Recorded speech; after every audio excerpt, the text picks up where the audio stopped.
गुरु प्यारी साध संगत जी, राधा स्वामी जी। गुरु प्यारी साध संगत जी, हमारे आज के सत्संग का विषय है किस मनुष्य के बड़े ऊंचे भाग्य होते हैं।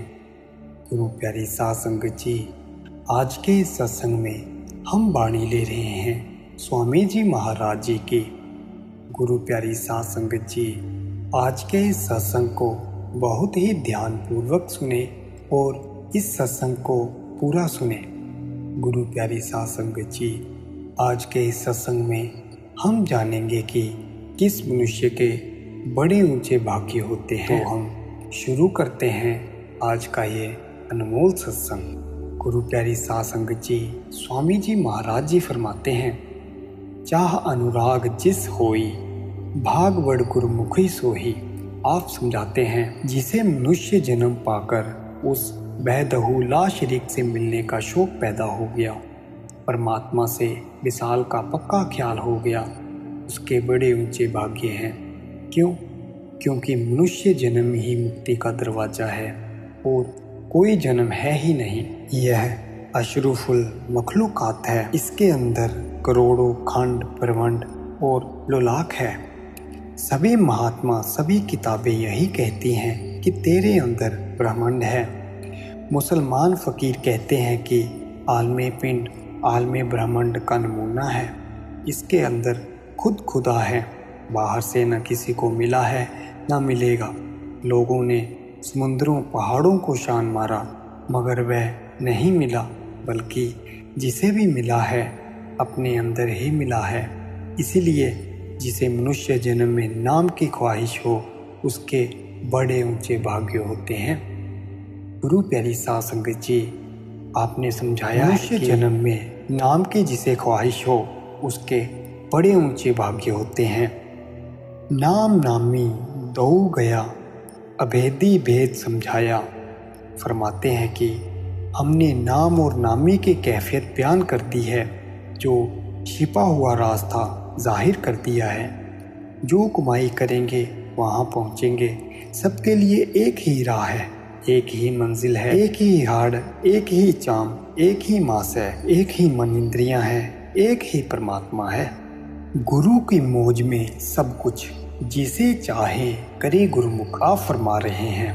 अब बात तो यह है कि जिस तरह हर एक आदमी को अपना अपना रोजगार करने रुपया कमाना पड़ता है, बिना मेहनत के दौलत हासिल नहीं होती, गुजारा नहीं होता, इसी तरह हर एक को नाम की कमाई करनी पड़ती है।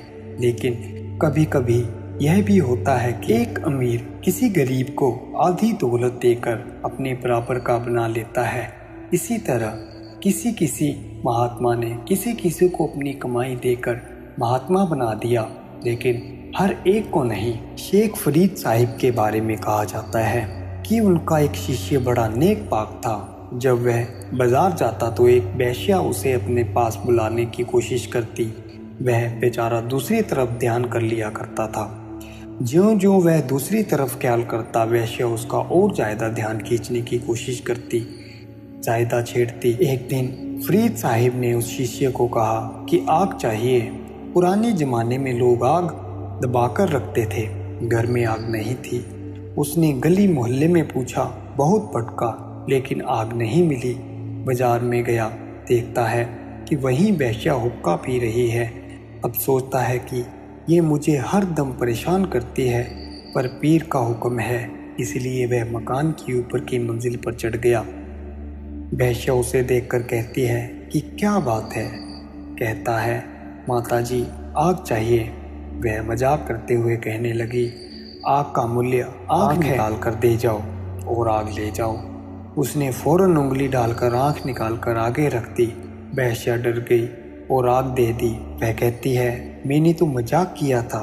वह आँख पर पट्टी बांधकर फरीद साहिब के पास आ गया। उन्होंने पूछा, आग ले आया है? कहता है, हाँ हजूर ले आया हूँ।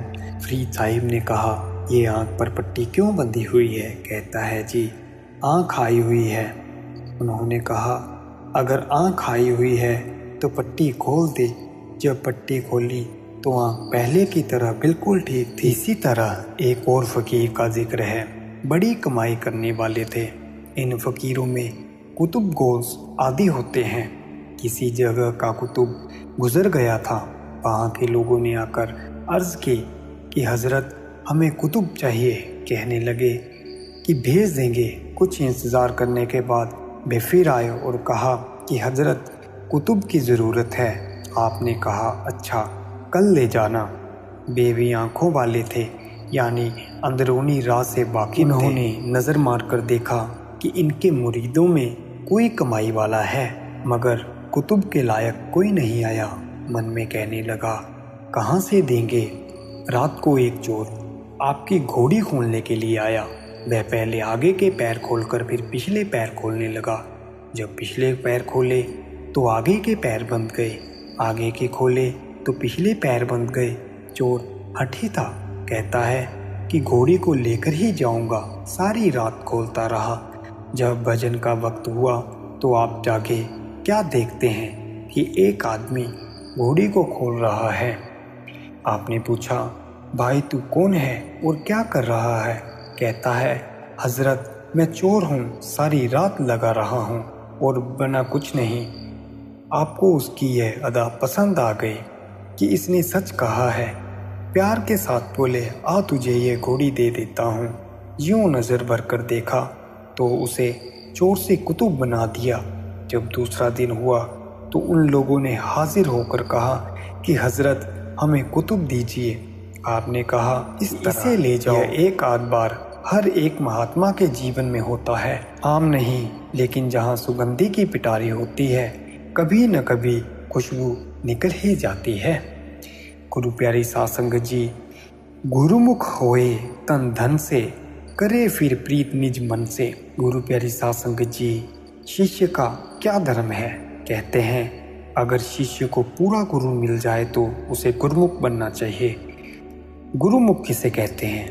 पहले हमारी आत्मा पर स्थूल पर्दा है, इसके अंदर सूक्ष्म और उसके अंदर कारण। जब हम किसी महात्मा से उपदेश लेकर दोनों आँखों तक चढ़ेंगे, आगे तुरिया पद आएगा, वह सूक्ष्म देश है और वहाँ हमारा सूक्ष्म शरीर है। उसे पार करने पर सूक्ष्म शरीर उतर जाएगा। जब ब्रह्म में जाएगा तो वहाँ कारण पर्दा है, उसको पार करके पार ब्रह्म 10वें द्वार में जाकर कारण पर्दा भी उतर जाता है।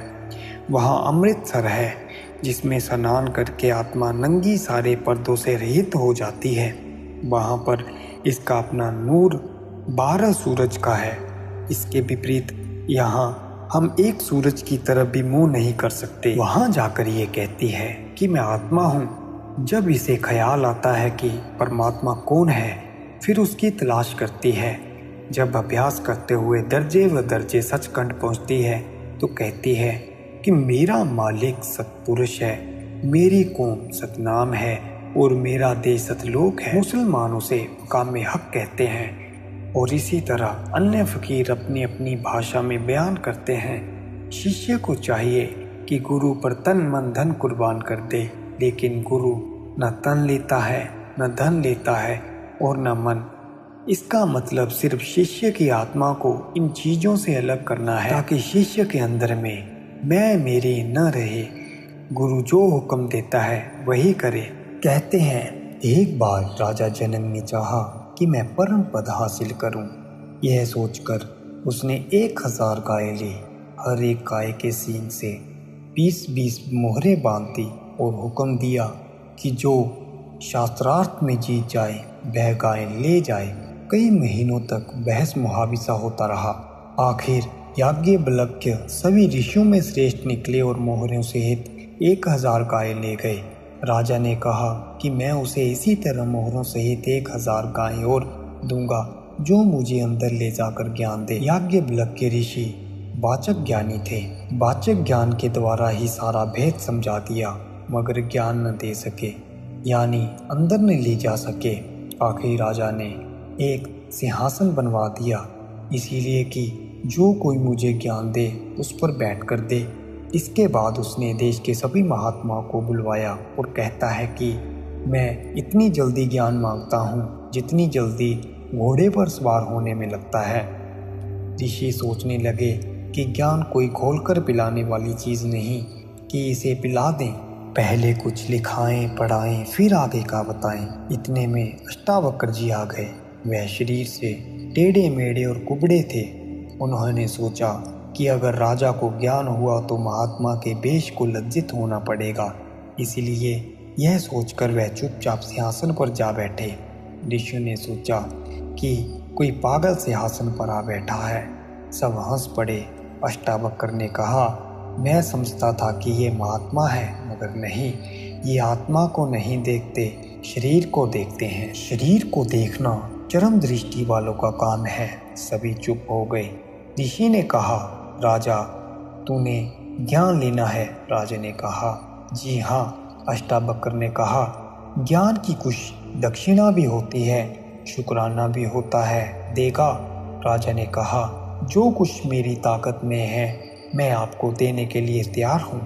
अष्टावक्र ने कहा, मैं वही मांगूंगा जो कुछ तेरी ताकत में है। अच्छा, मैं 3 चीज़ें मांगता हूँ, तन, मन और धन। राजा ने थोड़ी देर सोचकर कहा कि मैंने दे दी। अष्टावक्र ने कहा, फिर सोच ले। राजा ने कहा, जी मैंने सोच लिया। अष्टावक्र ने कहा कि भर संकल्प। राजा ने संकल्प भर लिया। उन दिनों में रिवाज था, पानी की चुल्ली भरी और इकरार हो गया।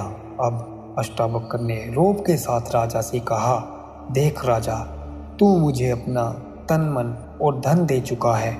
इसका मतलब अब मैं हूँ, तू नहीं। मैं हुक्म देता हूँ कि तख्त से उतरकर सबके जूतों में जा बैठ। देश का राजा बिरादरी और सभा और प्रजा के सामने यह करना आसान नहीं।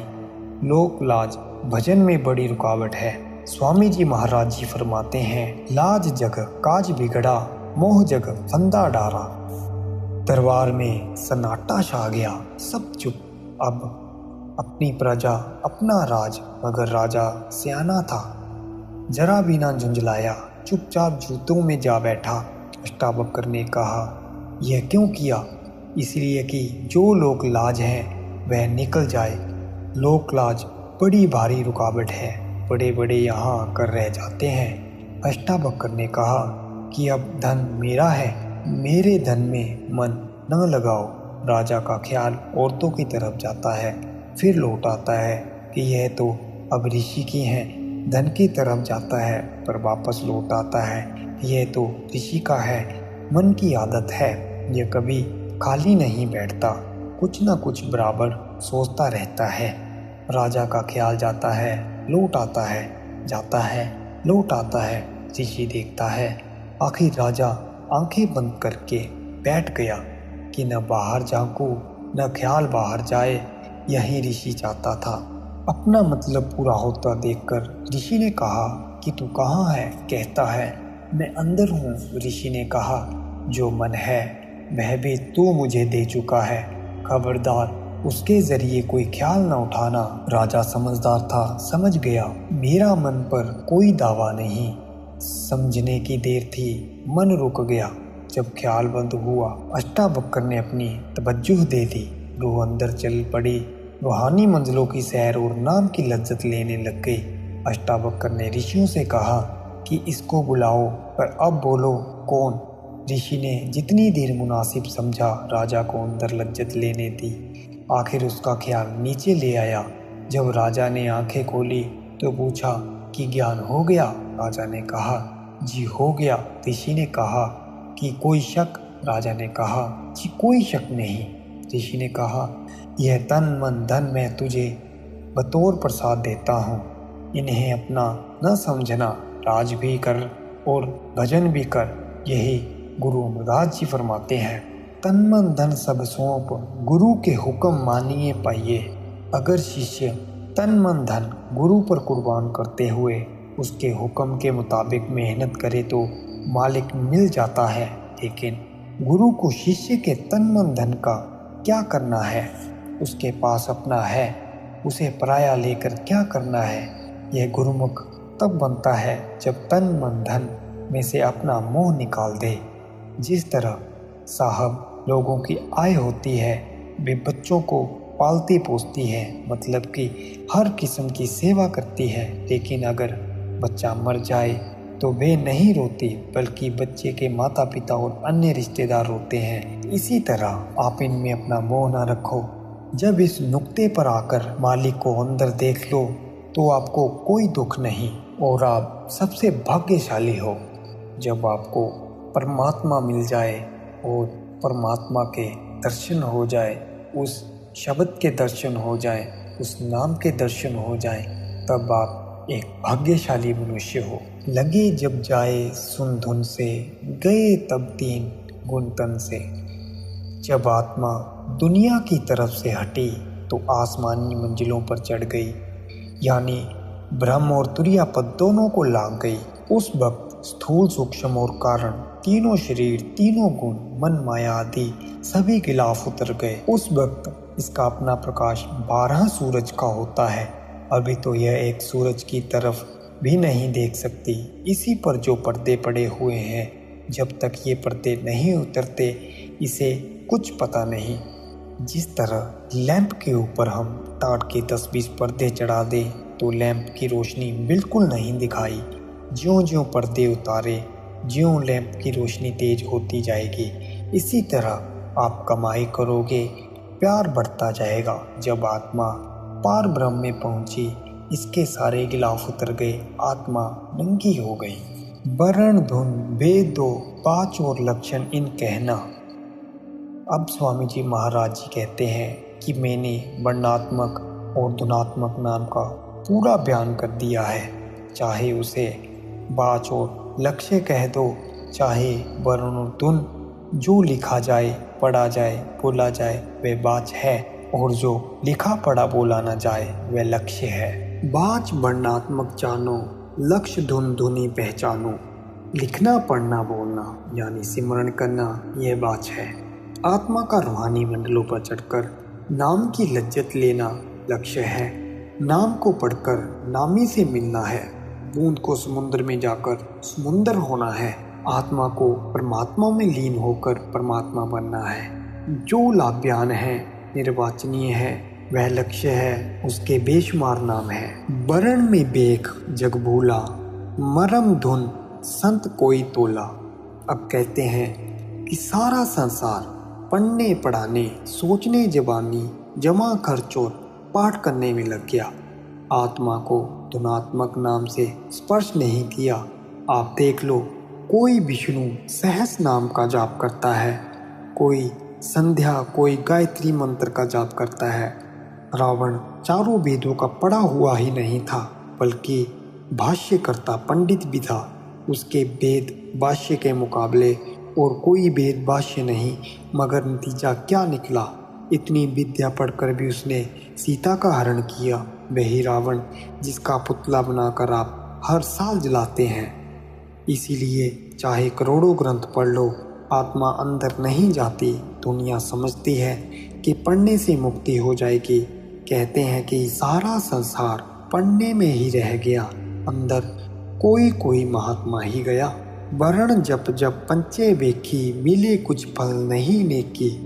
सभी कौमें वेद शास्त्र और अपनी अपनी मजहबी किताबों का पाठ करती रही। आप कहते हैं, मैं उन्हें बुरा नहीं कहता, न करने से तो यह अच्छा और श्रेष्ठ कर्म है, मगर मुक्ति नहीं होती। जो नाम मुक्ति देता है वह आपके अंदर है।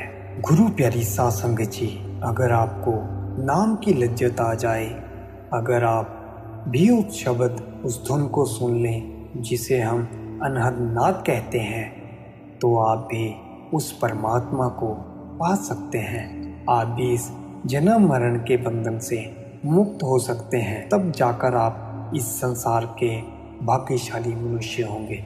गुरु प्यारी साध संगत जी, हमारा आज का ये सत्संग यहीं पर समाप्त होता है।